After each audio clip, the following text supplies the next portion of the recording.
বেদিক হলে বলবেন বেদিক, সঠিক হলে বলবেন সঠিক। ঠিক না বেদিক? নাহমাদুহু ওয়া নুসাল্লি আলা রাসূলিহিল কারীম, আম্মা বা'দ, ফাআউযু বিল্লাহি মিনাশ শাইতানির রাজীম। বিসমিল্লাহির রাহমানির রাহিম। মা কানা মুহাম্মাদুন আবা আহাদিন মির রিজালিকুম ওয়ালাকিন রাসূলুল্লাহি ওয়া খাতামান নাবিয়্যিন ওয়া কানা আল্লাহু বিকুল্লি শাইইন আলীমা। وقال النبي صلى الله عليه وسلم أنا خاتم النبيين لا نبي بعدي। আলহামদুলিল্লাহ, আজকে বাংলাদেশ জামাতে ইসলাম ১০ ইউনিয়নের উদ্যোগে সিরাতুন নবী মহা সম্মেলনের সম্মানিত সভাপতি ও প্রধান অতিথি উপস্থিত যারা হয়েছেন সবাইকে আমি বিনম্র শ্রদ্ধা ও শুকরিয়া জ্ঞাপন করি। বলেন আলহামদুলিল্লাহ। আমি শ্রদ্ধা করে স্মরণ করি সাবেক সংসদ সদস্য হযরতুল আল্লাম হযরত মাওলানা দেলোয়ার হোসেন সাইদি, শহীদ দেলোয়ার হোসেন সাইদির মাগফিরাত কামনা করি। সকলে বলি আমিন।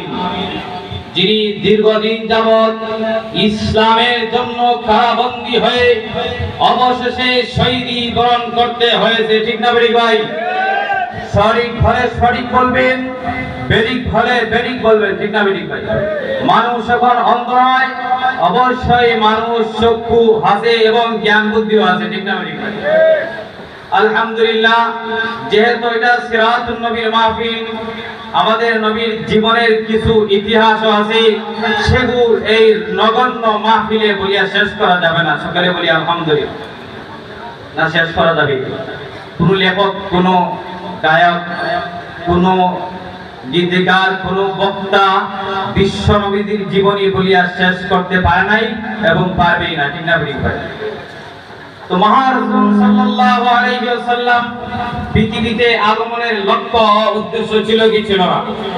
বিশ্বনবী জনাবে মুহাম্মদ মুস্তাফা সাল্লাল্লাহু আলাইহি ওয়াসাল্লামের পৃথিবীতে আগমনের লক্ষ্য ছিল, প্রথম নবী মক্কি জিন্দেগি ছিলেন, দ্বিতীয় জিন্দেগি মদনী জিন্দেগি ছিল। ঠিক না ভাই?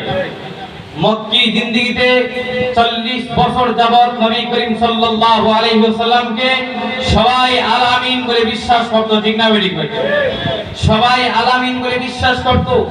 40 বছর পর যখন বিশ্ব নবী জনাবে মুহাম্মদ মুস্তাফা সাল্লাল্লাহু আলাইহি ওয়াসাল্লাম নবুয়ত ও রিসালাতের দায়িত্ব পালন করার জন্য মাঠে ময়দানে শহীদ এই কালিমা তাইয়্যিবার পতাকা উড়াইতে চাইলেন, তখন এই নবীর বিরুদ্ধে নবীর আপন জন লেগে গেল। ঠিক না ভাই? আর হত্যা পিতা হয়, ভালো হয় না। ঠিক না ভাই? কিছুদিন পূর্বে দাবির প্রফেসর নাস্তিক, সে বলছে শুদ্ধ করে সালাম দিলে নাকি জামাতে ইসলাম মৌলবাদ হয়ে যায়। তবে যদি শুদ্ধ করে সালাম দিলে জামাতে ইসলাম মৌলবাদ হয়ে যায়, তাহলে মহানবীর আদর্শ শুদ্ধ করে সালাম দিয়ে মৌলবাদ আর জঙ্গিবাদ হয়ে জান্নাতের চাকরি দিয়ে মৃত্যুবরণ করাটাই উত্তম। আওয়াজ দিতে পারতেছেন না, মনে হয় ভয় হইতেছে আপনাদের। বর্তমানে কোন নাস্তিক সরকার নয়, কোন জালিম সরকার পৃথিবীর বুকে নয়, আই বাংলাদেশের সংসদ থেকে কালিমার পতাকা উড়বে। এবারে আওয়াজ দেবেন, বাংলার সংসদ থেকে কালিমার পতাকা উড়াতে হবে কি হবে না? কোন নাস্তিক মুরতাদ বাংলার সংসদে খালেয়া একটা কথা বলতে দেওয়া যাবে না। বাংলার মুসলমান জানিয়ে থাকো, দীর্ঘদিন যাবৎ জুলুম, নির্যাতন, অত্যাচার, নিপীড়ন সহ্য করেছি। আমাকেও বিভিন্ন ধরনের হুমকি ধুমকি মামলার ঘোষণা দেওয়া হয়েছিল। গত 3 মাস আগে আমি ছাতক পৌরসভার এক মসজিদে খতিব ছিলাম। আল্লামা দেলোয়ার হোসেন সাইদি যখন শহীদ হয়েছিলেন, পরের সপ্তাহে আমাকে ওসি সাহেব সহজে বলছিলেন সাইদির পক্ষে কোনো দোয়া এবং একটা কথা বলা যাবে না। বলছিলাম আমার আজকে সেই বিষয় ছিল না, আমার বিষয় ছিল শুধুমাত্র সিরাত আর আলোচনা এবং কিছু বিষয় ছিল, আমার মুহররমের কিছু আলোচনা ছিল। কিন্তু আমার এই কথাটা পরিবর্তন করে 15 মিনিট বললাম তোমরা এখানে বসো, তোমাদের কাজ সাহস হবে না বিশ্বনবীর বিরুদ্ধে, উলামায়ে কেরামের বিরুদ্ধে কথা বলার। যে তোমাদেরকে সাহস দিয়েছে তাদের দাঁত ভাঙলে জবাব বসে যাও বলেছে তখন হয় জানালা ভাই ইশারা দেয়া হয় আমারে বসে ভাই সামনে দিয়ে আসেন আমরা তুই সামনে দিয়ে আস বলছিলাম তুই সামনের দিকে আস সেক্রেটারি সাহেবকে পাঠিয়ে দিয়ে বললাম যাও ওরা কি বলে জিজ্ঞাসা করো বলছে সাইদের পক্ষে দোয়া হবে না আমি বলছিলাম মুসলমানের দেশে 95% মুসলমানের দেশে একজন মুসলমান আলেম সারা পৃথিবীর মধ্যে শ্রেষ্ঠ একজন আলেমের পক্ষে দোয়া করা যাবে না কোন নাস্তিক মুরতাদরা সেই কথা বলার সাহস পাবে না পরের দিন আমাকে ওসি সাহেব ফোন দেয়া বলে আমি যা করতেছি আমার থানার নাম বলবার বলছি বিশ্বনাথ থানা বিশ্বনাথ থানা থেকে ফোন দেওয়া হয়েছিল তোমার বাবার নাম কি তোমার স্থান কোথায় আমি বলছিলাম সেটা তখন বলছে তুমি বেশি বাড়াবাড়ি করিও না তোমাকে দড়িয়ে নিয়ে যাবো আমি বললাম কোন নাস্তিক মুরতাদের কথায় আমার এক কথা বিন্দু মাত্র শূন্য হবে না আমার কথা চলবেই সুন্নাতের আলোচনা চলবেই কোরআনের আলোচনা চলবেই তুমি দড়িয়ে নিতে হয় তাহলে এখনই নিয়ে যাও তখন বলছিল ঠিক আছে আমরা তো আপনাদের দুশমন না তো ব্যর্থ নিরাই থাকবেন এই কথা বলে ঠিক আছে যদি উল্টা পাল্টা কোনো বললে থাকি তাহলে খারাপবন্দি করে নিয়া আমার বিচার আছে এই করবে নিয়া বিচার করবা এরপর থেকে আর কোনদিন মসজিদে আওয়াজ হয় আমার মসজিদে আওয়াজ হয় আর দিন পর্যন্ত বাধা দিতে যায় না এজন্য বলতে চাই বিশ্বনবীর সিরাতের আলোচনা বলে শেষ করা যাবে না মহানবী 10 বছর 11 বছর জুলুম নির্যাতন সহ্য করে দ্বীনের দাওয়াত দিয়েছিলেন তায়েফের ময়দানে দিন কায়েমের জন্য গিয়েছিলেন কষ্ট সহ্য করছেন না করছেন না কিছু সহ্য করতে হয় তখন রাসূল করিম সাল্লাল্লাহু আলাইহি ওয়াসাল্লামকে কষ্ট দেওয়া হয়েছিল জিবরিল আমিন বলেছিলেন হে মুহাম্মদ তুমি ঘোষণা দাও দুই পাহাড় একত্র করে এই কাফিরের বাচ্চাদেরকে আমরা ধ্বংস করে দিব আল্লাহর পক্ষ থেকে মহানবী সাল্লাল্লাহু আলাইহি ওয়াসাল্লাম বলেছিলেন জানা খাতামুন নবিয়্যিন লা নাবিয়্যা বাদি আমার পরে আর কোন নবী নাই আমি শ্রেষ্ঠ নবী আর আমি গজব শুধু আসি নাই এই দুনিয়াতে আমি রাহমাতুল লিল আলামিন হিসেবে এসেছি আমি আলামের হেদায়েত স্বরূপ আলামের স্বরূপ আমি কখনো গজব আনতে পারি নাই তাদের নাতিপুতিরাও এক সময় ইসলাম গ্রহণ করবে ঠিক না বেটি নবীজি সেই দিন কষ্ট সহ্য করেছিলেন শুধু তাই নয় আল্লাহর নবী সাল্লাল্লাহু আলাইহি ওয়াসাল্লাম দিন কায়েমের জন্য উহুদের ময়দানে দান শহীদ করেছিলেন যেমনি ভাবে উলামায়ে কেরাম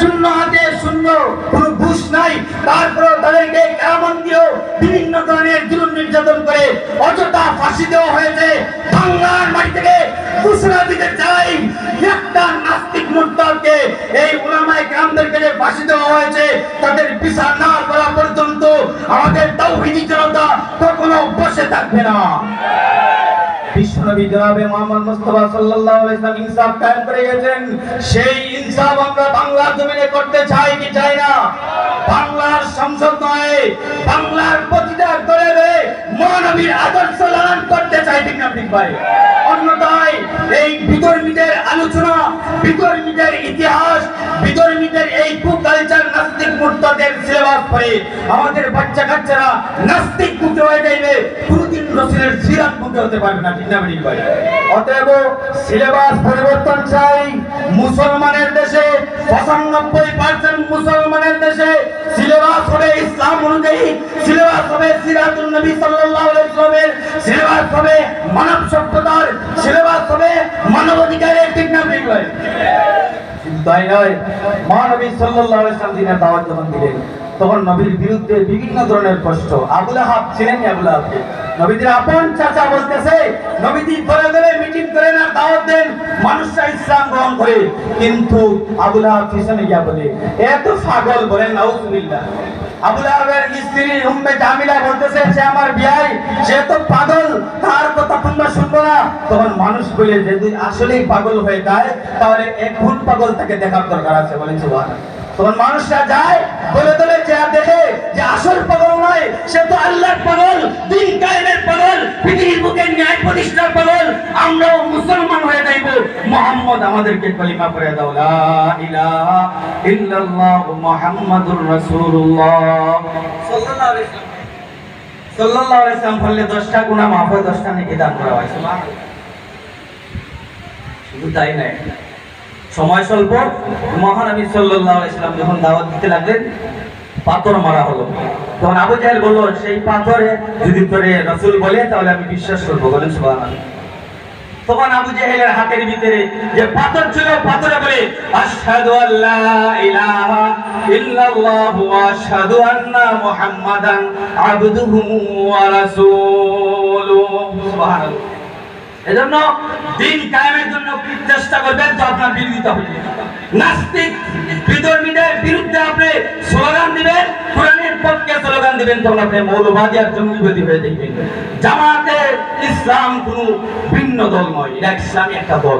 তাদেরকে বাংলার বুকে এবং পৃথিবীর বুকে এমন ভাবে ফসানো হয়েছে যাতে বোঝা যায় এটা কোনো দল দিন হইতে পারে না, জামাত ইসলাম কোনো মানুষই হইতে পারে না। বলেন নাউজুবিল্লাহ। যারা সেই অপপ্রচার করতে আর চালাইছে, জানিয়ে থাকো এক সময় জামাতে ইসলাম সংসদে কথা বলেছিল, ভবিষ্যতেও সংসদে কথা বলবে। আদৌ ইমানদার যারা অবিশ্বাস করবে না, তবে বাংলার বুকে লা ইলাহা ইল্লাল্লাহর পতাকা যদিও উড়াইয়া থাকে আর উড়াতে চায়, তবে জামাত ইসলাম এবং আলিম উলামারা এক সময় উড়াইবে। সত্যের পক্ষে গান গাই বলে আমি বিপ্লবী, সত্যের পক্ষে ডাকি বলে আমি বিদ্রোহী, কোরআনের কথা বলি তাই বলে আমাকে মৌলবাদী, জিহাদের কথা বলি তাই বলে আমাকে জঙ্গিবাদী। আমি বিপ্লবী বিদ্রোহী মৌলবাদী, কেন জঙ্গিবাদী? আমি বিপ্লবী বিদ্রোহী মৌলবাদী, কেন জঙ্গিবাদী? ঠিক না বেটি ভাই? কেন বুঝছেন? কোরআনের কথা বললে বিপ্লবী আর জঙ্গিবাদী আর জামাত ইসলাম হয়ে যায়। বলেন নাউজুবিল্লাহ। ঠিক না বেটি ভাই? জন্মের পরে কানে আজান কি দেইনি, তুমি মৌলবাদী যারা হওনি। জন্মের পরে কানে আজান কি দেইনি, তুমি মৌলবাদী যারা হওনি। তবে মরণের পরে জানাজা পড়াবো, তবে মরণের পরে জানাজা পড়াবো, তখন কোথায় পালিয়ে যাবে বিদ্রোহী? আমি বিদ্রোহী বিপ্লবী মৌলবাদী, কেন জঙ্গিবাদী? ঠিক আছে? কি মনে করে ওই ভগবান দাড়ি টুপি দেখলেই তালেবান? কি মনে করে ওই ভগবান দাড়ি টুপি দেখলেই তালেবান? ঠিক না ভাই? তবে সিংহের মতো বেশি ভয় পায় মাথায় পাগড়ি দেখে যদি বিপ্লবী। ধন্যবাদ যারা আপনারা আগমন করছেন, বাদ বাকি আগমন করবেন। এই মুহূর্তে আমার সংক্ষিপ্ত বক্তব্য শেষ করলাম। ওয়া আখিরু দাওয়ানা আলহামদুলিল্লাহি রাব্বিল আলামিন।